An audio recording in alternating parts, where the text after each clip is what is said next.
বাংলাদেশে একজন ক্রিকেটারই আমার আমার ভেতরে একদম গেঁথে আছে, সেটা হচ্ছে মোহাম্মদ আশরাফুল। আশরাফুল ভাইয়ের বায়োপিক হবে। I would love to do the character of him. যে আমাদের টিমটা খুব স্ট্রং টিম এবং খুব ব্যালেন্সড টিম। দলের প্রয়োজনে যে কোনো সময় যে কোনো হাল ধরতে পারবো আমার মনে হয়। আশরাফুল ভাই তো মাঝে মাঝে নাটকেও কাজ করেছে। প্রত্যাশা তো তুঙ্গে, আসলে সবাই জেতার জন্যই খেলে, তো আমরাও চাই জিততে। আমরাও চাই জিততে, এবং যেটা বললাম যে আমাদের টিমটা খুব স্ট্রং টিম এবং খুব ব্যালেন্সড টিম। থাকে না, কিছু কিছু দলের ব্যাটিং খুব ভালো, কোনো দলের বোলিং খুব ভালো। আমাদের টিমটা আমি এই কয়দিন রিহার্সাল করে বা প্র্যাকটিস করে যেটা দেখলাম যে সবাই সবার জায়গা থেকে ভালো সার্ভ করতেছে। সো ব্যালেন্স টিম জেতা উচিত আমার কাছে মনে হয়।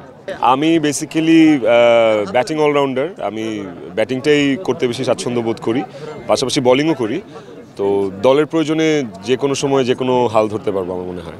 আমি খুবই এক্সাইটেড। প্রথম ম্যাচ যদিও একটু বিলম্ব হচ্ছে, বাট আই থিঙ্ক শুরু হয়ে গেলে সবাই একটা জোশে চলে আসবেন। আমার মনে হয় আপনারাও খুব উপভোগ করবেন। হ্যাঁ, আমি আশরাফুল ভাইয়ের সাথে আমার ভালোই স্মৃতি আছে। আশরাফুল ভাই তো মাঝে মাঝে নাটকেও কাজ করেছে, সো আমার সাথেও স্ক্রিন শেয়ার করেছে। এবং আমি তো ওনাকে দেখার আগে থেকে ওনার ভক্ত, বা ওনার সাথে কাজ করার আগে থেকেই ওনার ভক্ত। যেদিন থেকে কাজ শুরু হইলো সেদিন থেকে আসলে বন্ডিংটাও ওরকমই হয়ে গেছে। আমাকে খুবই স্নেহ করে, এবং আমি আসলে যেটা অলওয়েজ বলে আসছি যে বাংলাদেশে একজন ক্রিকেটারই আমার ভেতরে একদম গেঁথে আছে, সেটা হচ্ছে মোহাম্মদ আশরাফুল।